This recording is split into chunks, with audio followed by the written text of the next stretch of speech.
Joignez-vous à la discussion. Appelez ou textez le 187 Cube Radio 1877-827-2346.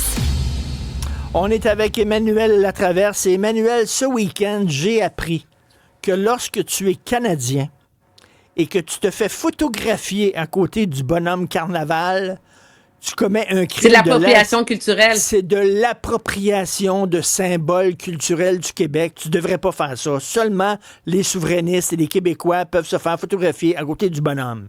C'est clair, là? Ouais, non, c'est que... Que dire? J'essaye de pas m'énerver. Tu sais, est-ce que ça sert... Je vais te poser une question. Est-ce que vraiment ça sert la cause de l'indépendance? Non, pas en tout. Ça la dessert. Quand tu colles tout le temps au plafond, à un moment donné, quand tu es choqué à tout, c'est pas très bon. Tu sais, un Canadien anglais... Fait que le Canadien anglais qui vient dépenser de l'argent à Québec pour le carnaval, c'est bon. Mais s'il est un élu du Canada anglais, il n'a pas le droit de se faire photographier avec bonhomme. Juste le Canadien anglais normal.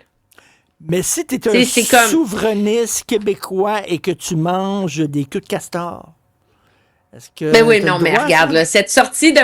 Tu sais, des fois en politique, là, trop, c'est comme passé. Cette sortie de Paul Saint-Pierre Plamondon sur l'appropriation culturelle de bonhomme, là, sérieusement, j'ai tous les politiciens fédéraux qui sont passés par la ville de Québec pendant le carnaval de Québec se sont fait photographier avec bonhomme, là. Ben oui. Puis j'ai pas entendu dans le passé quelqu'un leur reprocher de faire de l'appropriation culturelle. Mais ça s'inscrit un peu, en tout respect, dans l'espèce de surenchère de l'indignation qu'a suscité le discours de Mark Carney. OK? On s'entend là, on est tous d'accord que le parallèle de la bataille des plaines comme socle de la collaboration, c'était erroné, c'était mal à propos, c'était nul, OK? Puis qu'un premier ministre du Canada ne devrait pas aller dire de telles inepties à la citadelle de Québec, à côté.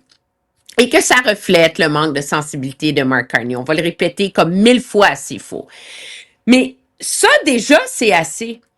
Est-ce qu'il faut passer de ça à reprocher à Mark Carney, l'individu, d'être un acteur volontaire de la soumission des Canadiens français et du colonialisme britannique?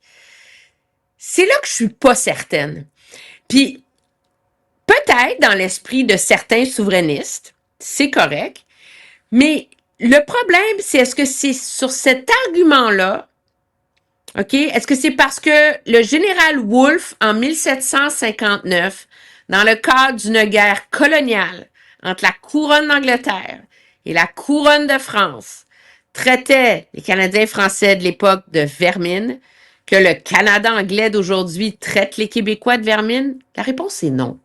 Tu sais, je veux dire, un.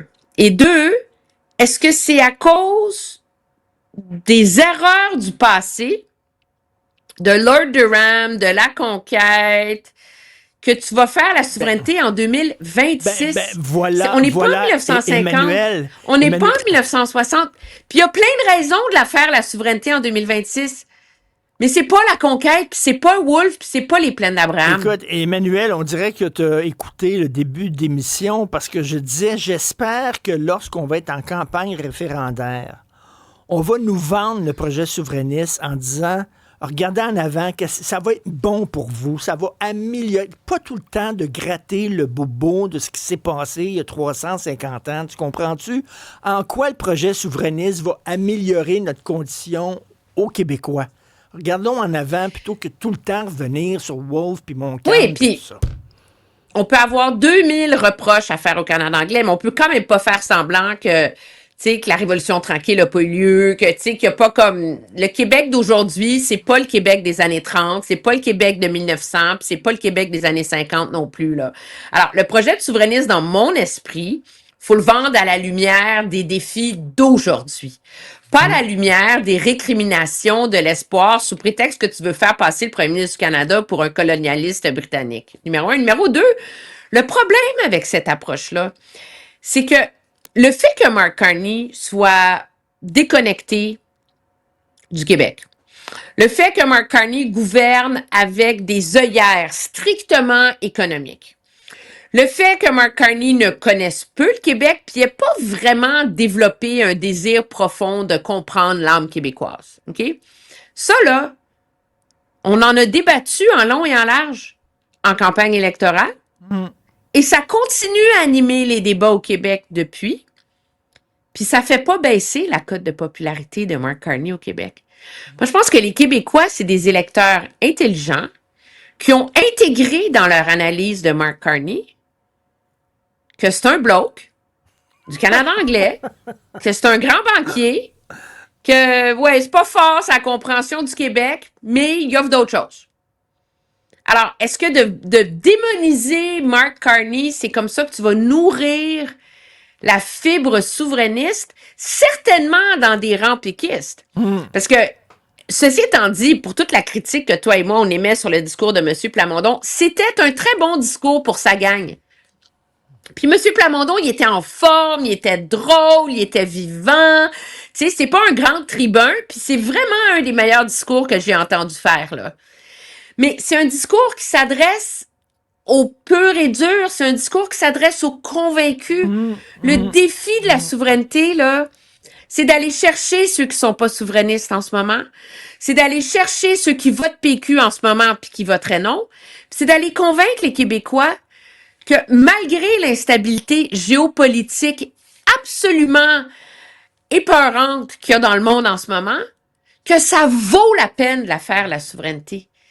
Puis ça, je suis inquiète pour le mouvement souverainiste s'il ne se donne pas la peine de développer un argumentaire vraiment profond là-dessus. Puis pense à ce qu'aurait été, ce dont on parlerait aujourd'hui, si le discours qu'a fait M. Paul Saint-Pierre Plamondon, il l'avait livré à ses troupes, tu sais, dans le discours d'ouverture du Congrès, là, tu sais, genre, tu sais, là, quand tu parles à ta gang, tu veux y craquer, là, on veut un pays, là.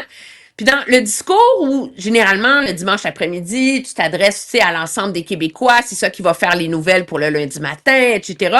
Si là, ils avaient plaidé, tu sais, que tant pis Trump, tant pis l'instabilité mondiale, la souveraineté, c'est encore le bon moment, ça va toujours être le bon moment. Il faut l'entendre, cet argument-là, là. Puis, moi, je l'ai pas entendu de manière profondément articulée dans le discours du chef en fin de semaine. Je suis exactement sur la même page que toi. Puis c'est un souverainiste convaincu qui te parle là, en disant j'espère que ça ne sera pas la teneur du discours en campagne référendaire, parce qu'il faut élargir la base du mouvement et pas parler aux convaincus comme tu dis. Merci beaucoup. On se reparle demain, Emmanuel. Au revoir.